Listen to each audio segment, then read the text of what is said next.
Artigo 86. Se cada litigante for, em parte, vencedor e vencido, serão proporcionalmente distribuídas entre eles as despesas. Parágrafo único. Se um litigante sucumbir em partilha do pedido, o outro responderá por inteiro pelas despesas e honorários advocatícios. Artigo 87. Concorrendo diversos autores ou diversos réus, os vencidos respondem proporcionalmente pelas despesas e pelos honorários. Parágrafo 1º. A sentença deverá distribuir entre os litisconsortes, de forma expressa, a responsabilidade proporcional pelo pagamento das verbas previstas no caput. Parágrafo 2º. Se a distribuição de que trata o parágrafo 1º não for feita, os vencidos responderão solidariamente pelas despesas e pelos honorários. Artigo 88. Nos procedimentos de jurisdição voluntária, as despesas serão adiantadas pelo requerente e rateadas entre os interessados. Artigo 89. Nos juízos divisórios, não havendo litígio, os interessados pagarão as despesas proporcionalmente a seus quiões. Artigo 90. Proferida sentença com fundamento em desistência, em renúncia ou em reconhecimento do pedido, as despesas e os honorários serão pagos pela parte que desistiu, renunciou ou reconheceu. Parágrafo 1º. Sendo parcial a desistência, a renúncia ou o reconhecimento, a responsabilidade pelas despesas e pelos honorários será proporcional à parcela reconhecida a qual se renunciou ou da qual se desistiu. Parágrafo 2º. Havendo transação e nada tendo as partes disposto quanto às despesas, estas serão divididas igualmente. Parágrafo 3º. Se a transação ocorrer antes da sentença, as partes ficam dispensadas o pagamento das custas processuais remanescentes, se houver. Parágrafo 4º.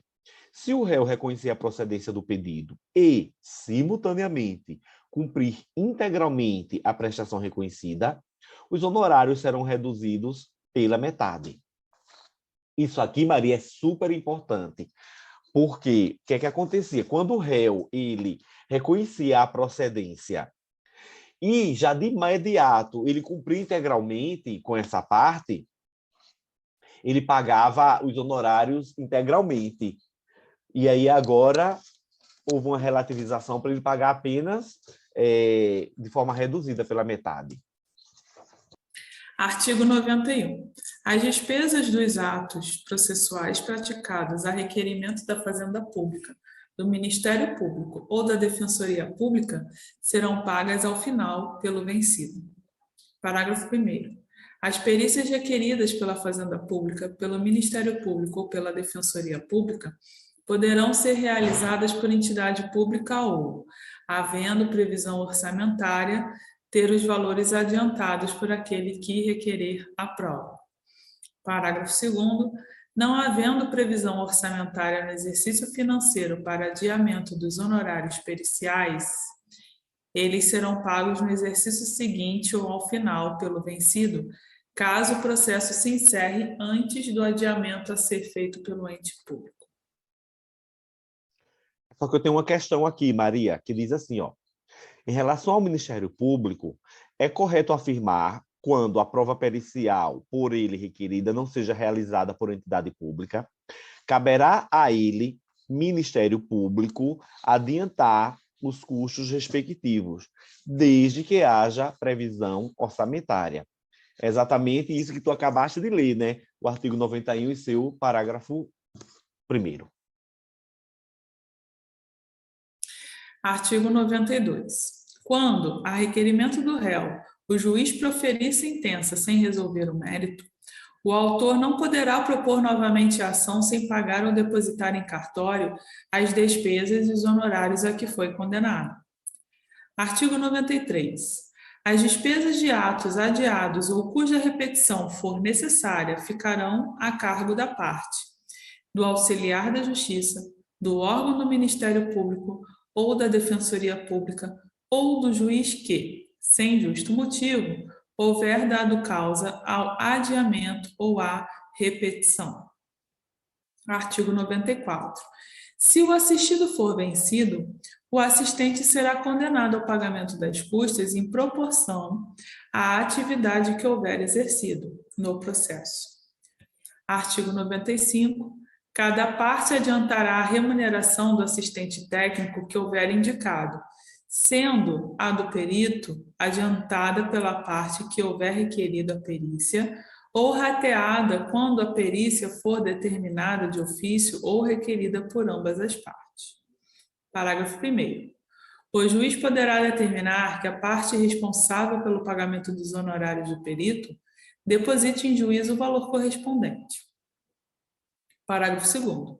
A quantia recolhida em depósito bancário à ordem do juízo será corrigida monetariamente e paga de acordo com o artigo 465, parágrafo 4º. Parágrafo 3º. Quando o pagamento da perícia for de responsabilidade de beneficiário de gratuidade da Justiça, ela poderá ser 1. Custeada com recursos alocados no orçamento do ente público e realizada por servidor do Poder Judiciário ou por órgão público conveniado. 2. Paga com recursos alocados no orçamento da União, do Estado ou do Distrito Federal, no caso de ser realizada por particular, hipótese em que o valor será fixado conforme tabela do respectivo tribunal ou, em caso de sua omissão, do Conselho Nacional de Justiça. Parágrafo 4º. Na hipótese do parágrafo 3º, o juiz, após o trânsito em julgado da decisão final, oficiará a Fazenda Pública para que promova contra quem tiver sido condenado ao pagamento das despesas processuais a execução dos valores gastos com a perícia particular ou com a utilização de servidor público ou da estrutura de órgão público, observando-se caso o responsável pelo pagamento das despesas seja beneficiário de gratuidade da Justiça, o disposto no artigo 98, parágrafo 2º. Parágrafo 5º. Para fins de aplicação do parágrafo 3º, é vedada a utilização de recursos do Fundo de Custeio da Defensoria Pública. Artigo 96. Os valores das sanções impostas ao litigante de má-fé reverterá em benefício da parte contrária, e o valor das sanções impostas aos serventuários pertencerá ao Estado ou à União. Artigo 97. A União e os Estados podem criar fundos de modernização do Poder Judiciário, aos quais serão revertidos os valores das sanções pecuniárias processuais destinadas à União e aos Estados, e outras verbas previstas em lei.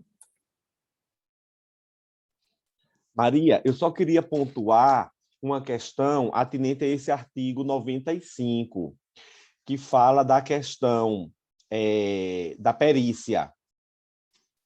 A gente sabe que na Justiça do Trabalho, diferentemente da Justiça Comum, arcará com os honorários do perito a parte que for vencida no objeto da perícia.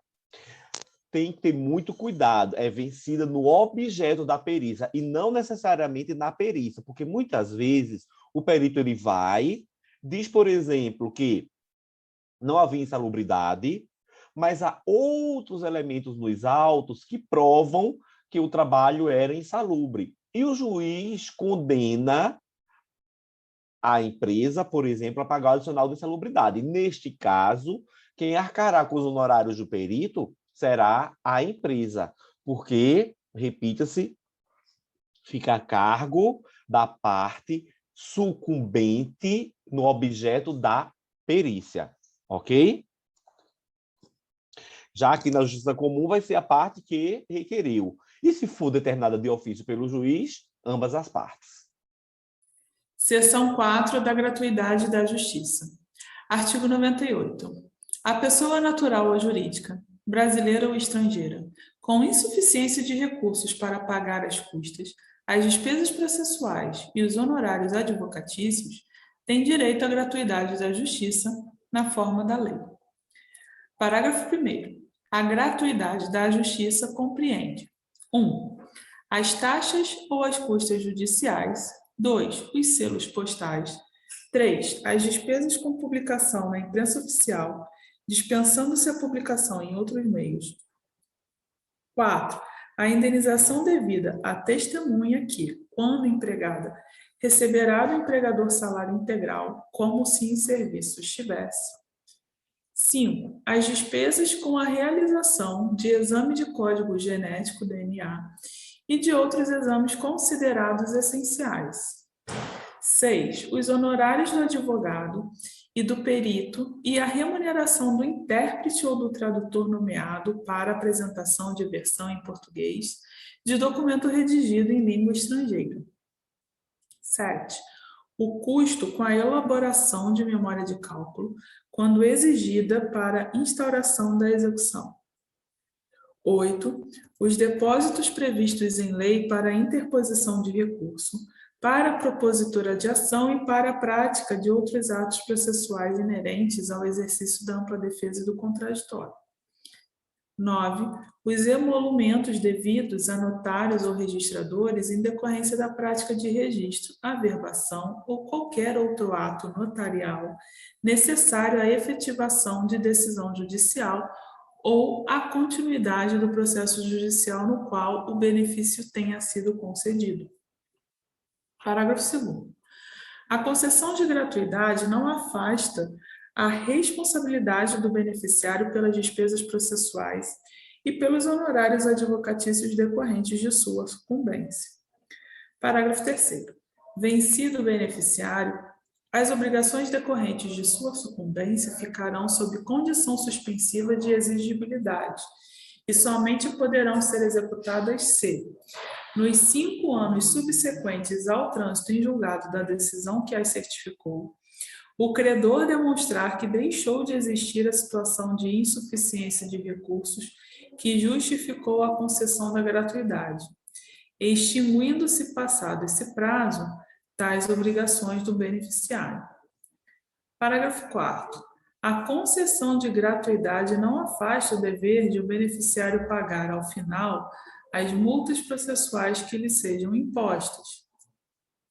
Parágrafo 5º. A gratuidade poderá ser concedida em relação a algum ou a todos os atos processuais, ou consistir na redução percentual de despesas processuais que o beneficiário tiver de adiantar no curso do procedimento. Parágrafo 6º. Conforme o caso, o juiz poderá conceder direito ao parcelamento de despesas processuais que o beneficiário tiver de adiantar no curso do procedimento. Parágrafo 7º. Aplica-se o disposto no artigo 95, parágrafos 3º a 5º, ao custeio dos emolumentos previstos no parágrafo 1º, inciso 9, do presente artigo, observada a tabela e as condições da lei estadual ou distrital respectiva. Parágrafo 8º.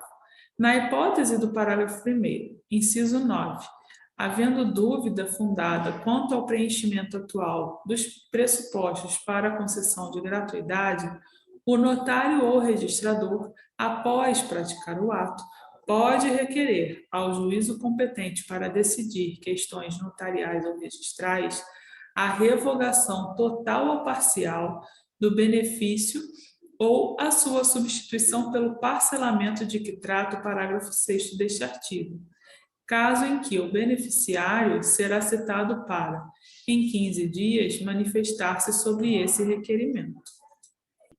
Um adendo quanto ao parágrafo 3º desse artigo 98.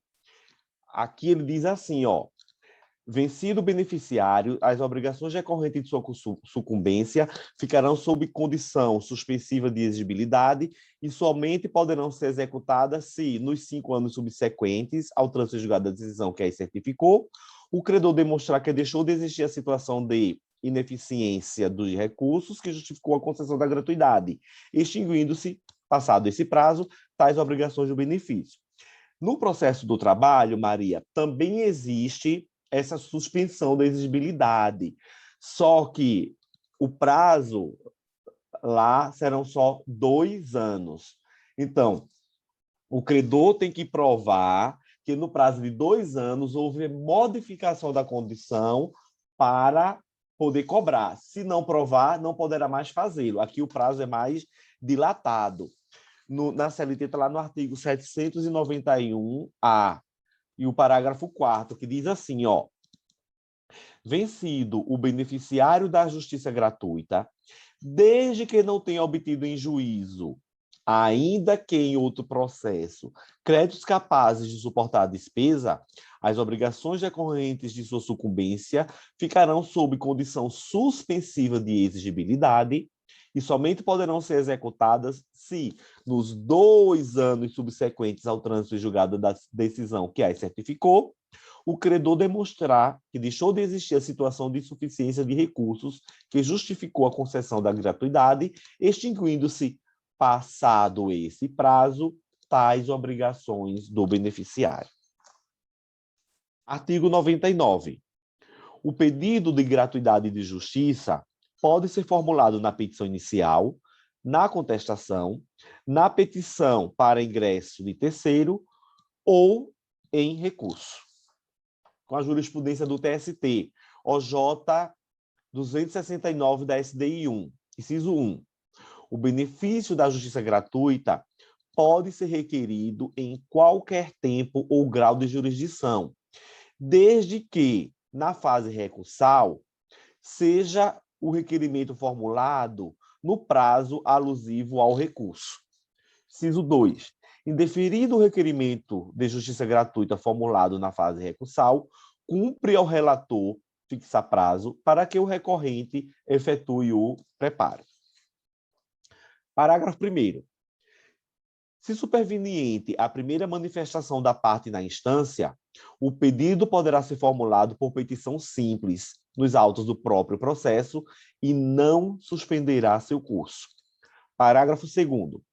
O juiz somente poderá indeferir o pedido se houver nos autos elementos que evidenciem a falta de pressupostos legais para a concessão da gratuidade, devendo, antes de indeferir o pedido, determinar à parte a comprovação do preenchimento dos pressupostos, dos referidos pressupostos. Parágrafo 3º. Presume-se verdadeira a alegação de insuficiência deduzida exclusivamente por pessoa natural. Parágrafo 4º. A assistência do requerente por advogado particular não impede a concessão de gratuidade de justiça. Parágrafo 5º. Na hipótese do parágrafo 4º, o recurso que verse exclusivamente sobre valor de honorários de sucumbência fixados em favor do advogado do beneficiário estará sujeito a preparo, salvo se o próprio advogado demonstrar que tem direito à gratuidade. Parágrafo 6º. O direito à gratuidade da justiça é pessoal, não se estender a litisconsorte ou a sucessor de beneficiário, salvo requerimento e deferimento expressos. Parágrafo 7º. Requerida a concessão de gratuidade de justiça em recurso, o recorrente estará dispensado de comprovar o recolhimento do prepário, incumbindo ao relator, neste caso, apreciar o requerimento e, se indeferi-lo, fixar prazo para a realização do recolhimento. Artigo 100. Deferido o pedido, a parte contrária poderá oferecer impugnação na contestação, na réplica, nas contrarrazões do recurso ou, nos casos de pedido superveniente ou formulado por terceiro, por meio de petição simples, a ser apresentada no prazo de 15 dias, nos autos do próprio processo, sem suspensão de seu curso. Parágrafo único. Revogado o benefício, a parte arcará com as despesas processuais que tiver deixado de adiantar e pagará, em caso de má-fé, até o décuplo do seu valor a título de multa, que será revertida em benefício da Fazenda Pública Estadual ou Federal e poderá ser inscrita em dívida ativa. Artigo 101. Contra a decisão que indeferir a gratuidade ou a que acolher pedido de sua revogação, caberá agravo de instrumento, exceto quando a questão for resolvida na sentença, contra a qual caberá apelação. Por isso, Maria, que naquela jurisprudência eu tinha dito que eu achava que cabia, mas, na verdade, se a questão for decidida na sentença, contra a sentença não já cabe recurso de apelação, então deverá ser na apelação. Agora, se não for na sentença, aí sim cabe agravo de instrumento. Parágrafo 1º. O recorrente estará dispensado do recolhimento de custas até decisão do relator sobre questão, preliminarmente ao julgamento do recurso. Parágrafo 2º. Confirmada a denegação ou a revogação da gratuidade, o relator ou o órgão colegiado determinará ao recorrente o recolhimento das custas processuais, no prazo de 5 dias, sob pena de não conhecimento do recurso. Artigo 102. Sobrevindo o trânsito em julgado de decisão que revoga a gratuidade, a parte deverá efetuar o recolhimento de todas as despesas de cujo adiantamento foi dispensada, inclusive as relativas ao recurso interposto, se houver, no prazo fixado pelo juiz, sem prejuízo de aplicação das sanções previstas em lei. Parágrafo único. Não efetuado o recolhimento, o processo será extinto sem resolução de mérito, tratando-se do autor. E, nos demais casos, não poderá ser deferida a realização de nenhum ato ou diligência requerida pela parte, enquanto não efetuado o depósito.